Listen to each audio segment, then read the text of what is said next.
to Track 'em Tigers. I'm your co-host, Jay Coulter, joined by the coach, Ron Nelson. Auburn travels to Oxford, Mississippi this Saturday at noon to take on Ole Miss. That game will be broadcast live on ESPN. Coach, what do you make of last week? I think to a situation that we're just not a very good football team right now. We're not good enough to overcome the little things that we're doing. We played hard, but it just seems like we're snake bit. And I know we're going to talk about the game later on in more specifics, but the old saying, tough times don't last, tough people do. And so right now. Or do they? Well, that's what we're going to find out. If they're not tough, then they won't last. They won't last. But right now, the Auburn fan base is frustrated. The players are frustrated. The coaches are frustrated. We've got a better ball team than what we're showing right now. And it was just some, I can go back and look at the film and the complexity of the game. And the old coach jargon is there's always 4 to 5 plays that's going to be the difference in the game.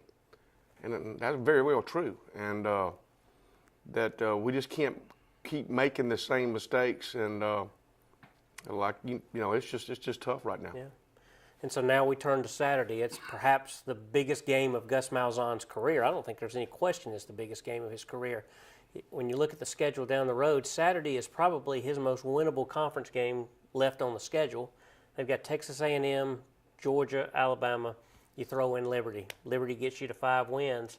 You got to get one to even become bowl eligible. And at this point, you're still playing for something not very big anymore. You are, and right now, I feel sorry for these players. Yeah. People don't realize the time and effort that's put into this thing, and it's just not a 6-month thing or a 9-month thing. It's a 12-month thing.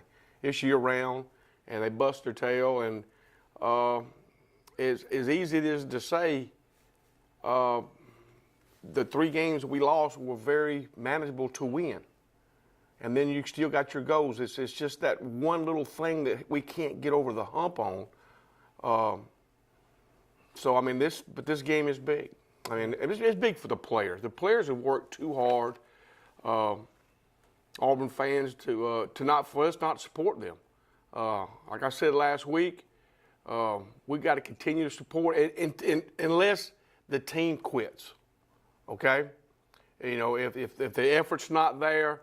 That's one thing. But as long as we keep giving effort like we do, we need to stay behind these guys, and hopefully some good things can happen to them. That's why it's so big. You go back to 2012, Chizik's last season. They quit. Exactly. They absolutely quit. We're kind of on the verge of that right now. Let's talk about Malzahn a little bit. It's maddening to fans to see what he did in 2013, what he did at the end of last season, and then you have games like Jacksonville State back several years ago where you had to rally to win. You blew the lead at LSU last year. You played 3 quarterbacks against Clemson and could have won that football game. You struggle against an LSU team that you probably should have beaten, and now it's snowballed into this. That's what drives people crazy.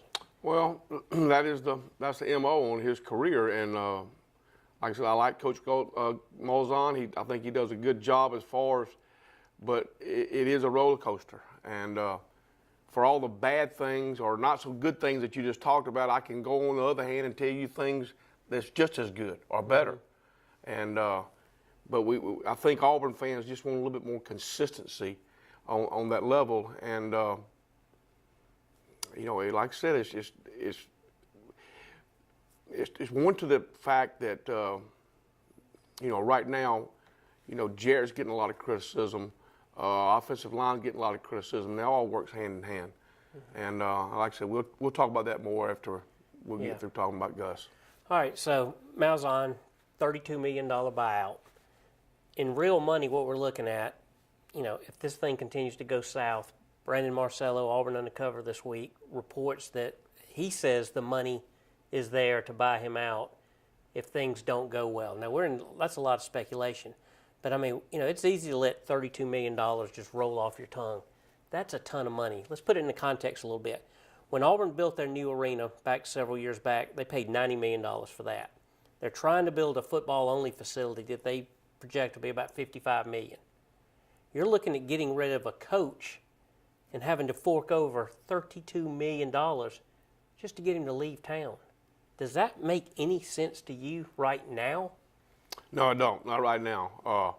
The only thing is if he has lost control of the locker room and his coaches, if that's not there, then you got to look at it. But right now you're talking about the football-only facility that they're trying to get built, which needs to be built badly, and that's going to cost $50,000, and you're going to give away $32. I mean, it comes to a situation where, as fans, it's easy to jump on the head coach and the quarterback. And because justifiably so, that's the two main characters. And right now, Gus is probably getting some undue criticism. He's probably he's getting some criticism that he deserves. And it's the same thing with Jarrett. And but $32 million is a lot of dollars. I mean, unless he's just lost the locker room and so forth. I can remember back in the Pat Dye days, there was some rumblings going on, and he had to change staff. Yeah. And he had to let some people, and especially some good friends, go and get some new blood in. Coach Tuberville had to do the same thing. And sometimes it's easier to replace some assistants than it is the head coach. But a lot of people in Auburn mind think it's all on Gus. Right. And I don't have my thumb on it. I'm not over there, to see how it operates. But it'd be tough to just, give out $32 million. I mean, you might need to look at who made that deal. That's what I want to bring up next. In business, somebody makes a $32 million mistake, they usually lose their job. We're talking about President Stephen Leaf, Board of Trustees. I don't know who was involved in it. You made a comment before we came on the air that in a lot of ways, Malzahn's agent, they kind of had the university in a bad situation last year. It was the end of the year. Arkansas's calling. Auburn is having a really good year. We think things are turning. And to your point, we're at the end of the season. You lose him. Where do you turn? Mm-hmm. I mean, maybe that had a lot to do with it. You got Jimmy Sexton. I mean, he played as the role of the agent like he's supposed to play it. Yeah. And he basically had our hands tied. Arkansas came calling. Everybody said, "Well, just let him go." Well, we just beat two number one teams in the nation. Right. And then after that, your hot commodity coaches had already been placed. The Chip Kellys, the Scott Frost, and the hot items had already been gone. So what are you going to do? I'm not going to totally blame the president for what he did. But I mean, there again, I don't know if he should have got that big of a raise or that term of length. I think the buyout is the. It's 75%. Yeah. They give him the extension, but the buyout's crazy. And so I mean, we need to win. Yeah. Get an off week, come back, and get back like we were before or during the LSU game. We didn't play bad at LSU. We just had some bad calls and some. I'm not saying by officials, but some bad calls offensively and defensively too. And we was better than LSU at that time. Absolutely. And if we can just, if we get through this week, get a bye, and let's just regroup and let's try to get ready for Texas A&M. But Jay, like we said before, this game is very pivotal, not only to Coach Malzahn's future, but to Auburn. Yes. And we don't want to go in a situation because you're talking about firing coaches. It's going to set you back in recruiting. It's going to set you back on your facilities. And then not only that, and nationally, we're going to be the laughingstock. Absolutely. Why you somebody like that and you're going to get rid of him 1 year? So, I mean, this pay grade's way bigger than mine. So somebody have to make that tough decision. But hopefully the players are rallying. Either way, but yeah, you're right. Best way out of this is to win. Just to win, and we win, that situation that, hey, we started off, we know what there was mistakes, let's just get better. Yeah. Before we go to break, I want to make sure and encourage you to go out, support our sponsor, Extreme Power Sports. Jason Dyer and his team just do an awesome job over there in Columbus. You're looking for an ATV, motorcycle, anything like that, go see our friends over there. They're good Auburn people. They'll take care of you. We'll be back after the break. She's ready. Extreme Power Sports' very own Polaris RZR Skylifter XP1000, Trinity Exhaust, Power Commander, 6-inch portals, RZR 3 to 5-inch lift, MSA 20-inch wheels wrapped with 35-inch BKTs, deluxe audio roof, LED light bar, Mud Park ready. We are ready to finance you on this Skylifter right now. Come check out all our off-road machines today at Extreme Power Sports. And welcome back into Track 'em Tigers. Coach, let's shift a little bit now. We'll lay off the termination talk and the contract talk, and let's get into football a little bit. Let's talk about this offense right now. Been a lot written this week, last couple of weeks, that, Malzahn, he comes in, lightning in the bottle, wins a national championship with Cam Newton. The spread is relatively new. He's on the cutting edge, and now the argument is rest of the country has caught up, especially the defenses. So now we're not so cutting edge anymore. You're an offensive mind. Is there some truth to that? It is on some tendencies, but as far as the scheme itself, this is the same scheme we won. We scored 40 points a game last year on. Good point. It all goes back to this offense is based on the run. And we're just not very good up front. And we don't have a quality running back. Now, whose problem is that? It goes back to, does it go back to recruiting, injuries, whatever the situation, it both hand in hand. But it's a downhill running attack. It doesn't matter if you have a running quarterback or an athlete or a passing quarterback, but it's based off the run. And if you can't do either one, if you can't run, then it's going to be hard to set the play action pass up. And right now, I think our biggest problems, Dad, I would love to see us possibly on offense throw more over the middle. The old common saying is everybody wants you to throw to the tight end. Well, I just, right now, in between the hashes, we don't have a lot there. And everybody's kind of just playing us from the hash mark out. And so maybe get more things involved in the middle and maybe try to loosen things up. Jay, we started off against Tennessee. First drive was beautiful. Take it 75 yards, march it right down the field, score. Tennessee came back. And then when Tennessee came back, we gave up more yards rushing in that first drive. We gave up more than half that we did all day. And that got them to a field goal. Yep. We take the ball right back down the field. Offense is clicking again. We have 1st and goal on the 3. And we couldn't get it in. 2 running plays, and we had to throw. And you said it. It was the intangibles. So instead of 2 interceptions, a fumble, 2 of those 3 result in scores. Auburn had 448 yards of offense. We moved the football and did the things. But anyway, we had to kick the field goal. And then we block a field goal. And I thought this is a turning point in the game.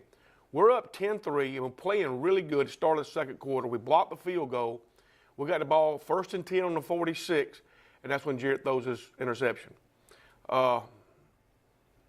He made a bad mistake, and he'll be the first to say it. He was trying to make something happen where he should have just threw it out of bounds.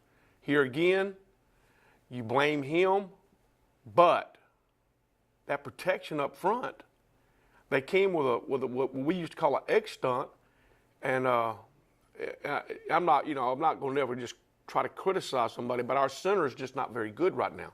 He don't have good enough feet to pick that up.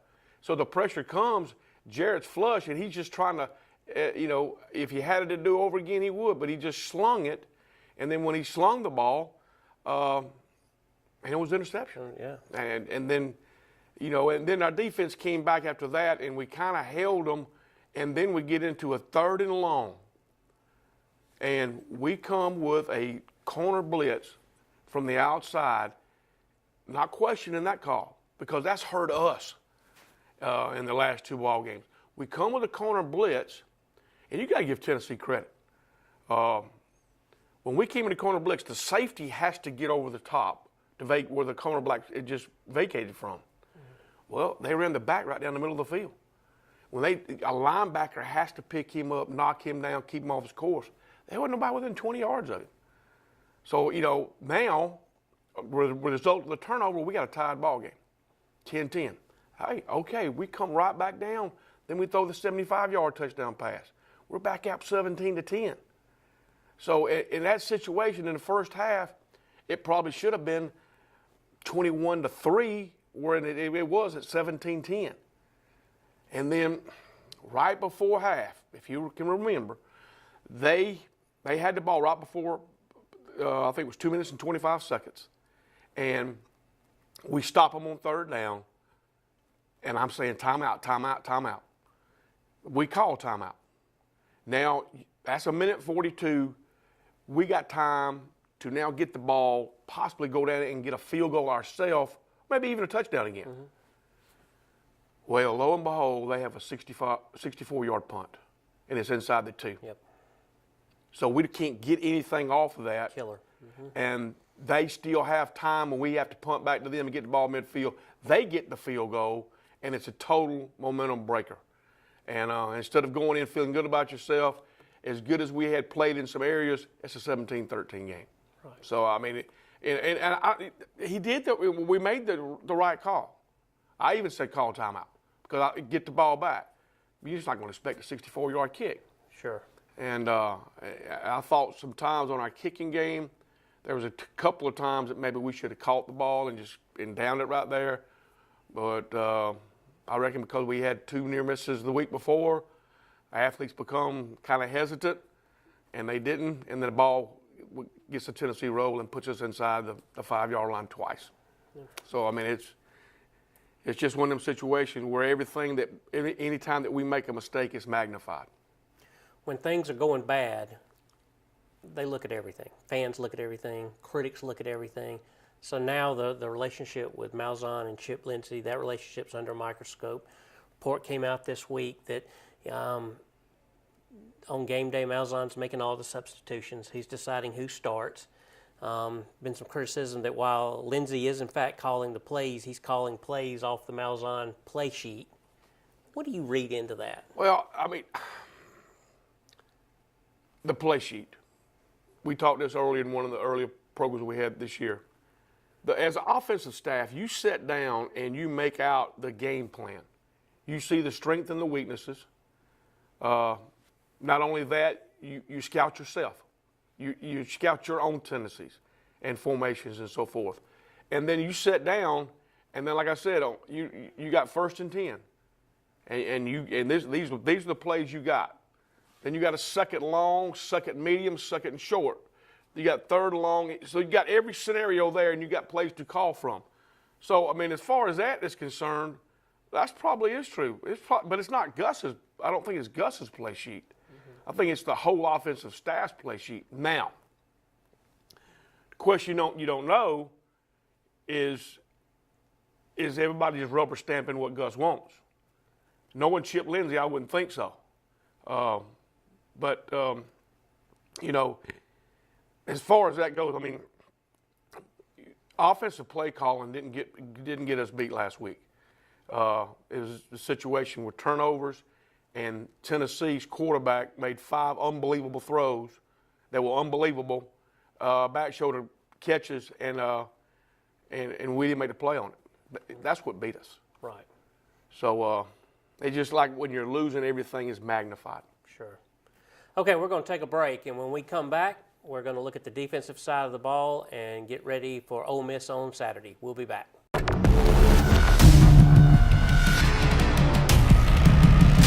Razor XP has earned its place as the world's best-selling performance side-by-side.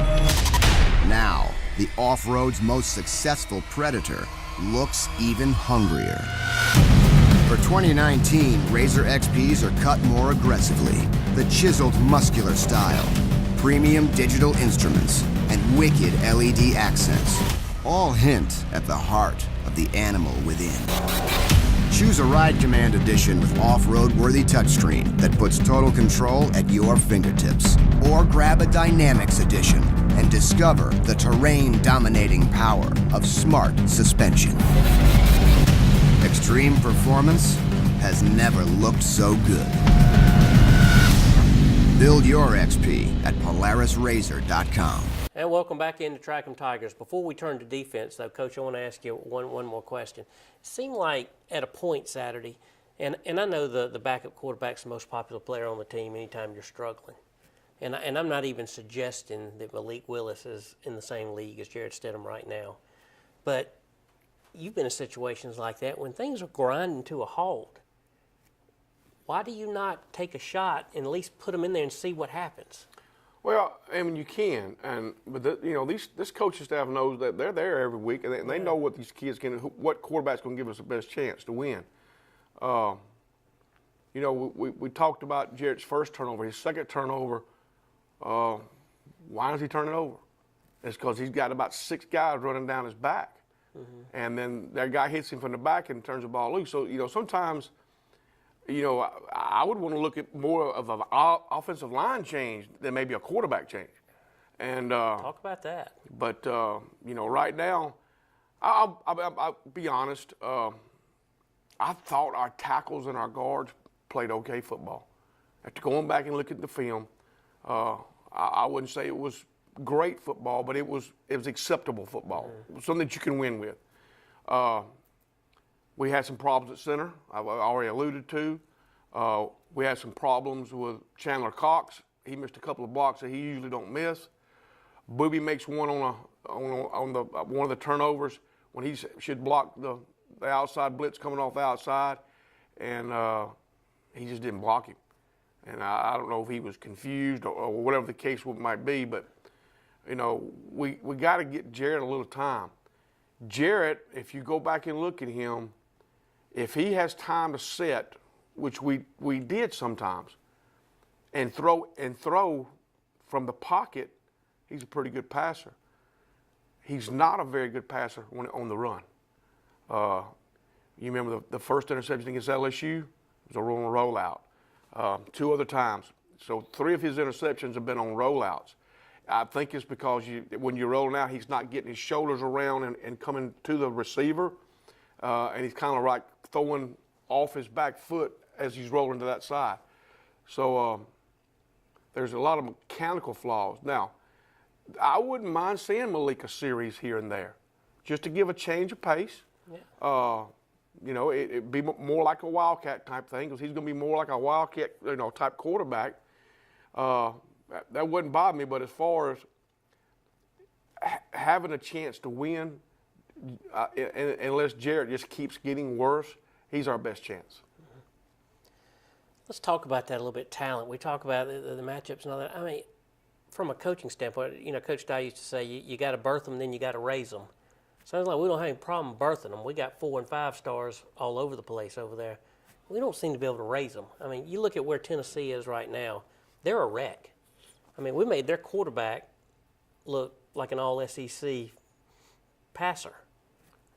I know the defense is probably at this point, there's some morale issues setting in. They're tired. But the stat that stuck out to me was on 3rd down, they were 11 of 18 for 188 yards on 3rd down through the air. Very frustrating. I think you alluded earlier, about 3 shows ago, if I could say one thing about the defense, what would it be? I said 3rd down. Mm-hmm. And that was very alarming. As we said earlier, Tennessee's first drive, they ran the football. After that, we shut them down. They didn't run the football. They had a quarterback draw scramble type for about 15 yards. After that first drive, that was it. I was so frustrated with that because I thought the passes were coming on our cornerbacks in press coverage. Well, they was coming to the inside slot guys. What we used to call a hide route. The outside receiver was coming off and at like a 5-yard hitch, and then the inside receiver was basically running the high route, which was literally like a corner route, but he was basically running like a wheel. He was like a slide out and up. and we didn't stop that. And it was the back shoulder throws. And then one time the inside slot guy just ran by. So we got to take a look at, our safeties or our nickel back, because that's the one that was consistently getting beat. And it just didn't happen once. It happened 3 or 4 times. Yeah. So let's talk about that. Mississippi State game, couldn't stop the run. Tennessee game, couldn't stop the pass. From week to week, let me ask you, you've gone through a season. I mean, you think, well, game ends on Saturday. You practice during the week. You should be refreshed and ready to go the following Saturday. That's not the case, is it? It's tough to go on your body, but, people keep saying that, the defense is tired and so forth. Well, it all goes hand. I mean, both sides is tired. Mm-hmm. It's that time of year. You need the bye week. The bye week should have been coming up last week instead of next week. Your body is trained.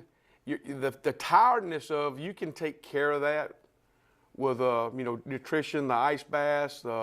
Nowadays they're getting into machines that's like refrigerators, Yeah. and so your body can control. Mentally, you're gonna have to be prepared to do that for that task. But the bumps and bruises is what really gets you. Yeah. And that's the hard thing to overcome. Let's turn to Ole Miss now. Got a darn good offense, and on paper, one of the worst defenses in the league. So something's got to give. But we are banged up, like we were talking. I'm just looking at the list right here. Boobie Whitlow's questionable. I'll be shocked if he plays, but I was shocked that he played last week, so maybe Correct. he does. Jamel Dean, Marlon Davidson, questionable. Jeremiah Denson, he's got to sit out the first half because of that targeting. So we had 5 defensive starters that have been unable to go full speed this week at practice. That's scary, because this quarterback's going to be better than the one Tennessee had. And he's also a runner. So you're going to have a little combination of a good passer and a good runner. Fitzgerald was the good runner, and the Tennessee quarterback, he had some 5-6 really good throws. They're going to have, in my opinion, the best wide receiver in the nation, A.J. Brown. Mm-hmm. Number one, I can remember watching him in high school. He was an exceptionally player in high school, and I watched his career grow. He's explosive. We're going to have to contain him. Now, Metcalf got hurt. He's out, and he was just about as good. So this is going to be with the best receiving core that we've seen. It's going to be a challenge for our secondary, especially with Denson missing the first half, because he's the glue back there. And offensively, even Ole Miss's defense is not very good, but hey, we're not very good either on offense. Right. So we're going to have to score some points to keep up with Ole Miss, because we're not going to shut them out. They're going to score some points, and we just got to hope we can contain them and then score more points than they do. If you were a betting man, where would you go with it? Wouldn't bet. You wouldn't. Just don't know the injuries. Just don't know the mindset, the mind sink. If I know what I've known from these guys this spring, I don't see them quitting. Mm-hmm. And if they don't do that quitting, and we keep chugging along, we'll have a chance. Like I said, we can't lose that locker room right now, and that's what I'm praying that we're having. Should be interesting. Coach, thank you. Thank you. Thank you for joining us on Track 'em Tigers. Ole Miss this Saturday at noon on ESPN. We will be with you in 2 weeks. We have a bye week coming up, and we'll be with you the Thursday before the A&M game to get you ready for all the action. Hope you have a good weekend, and we'll see you soon.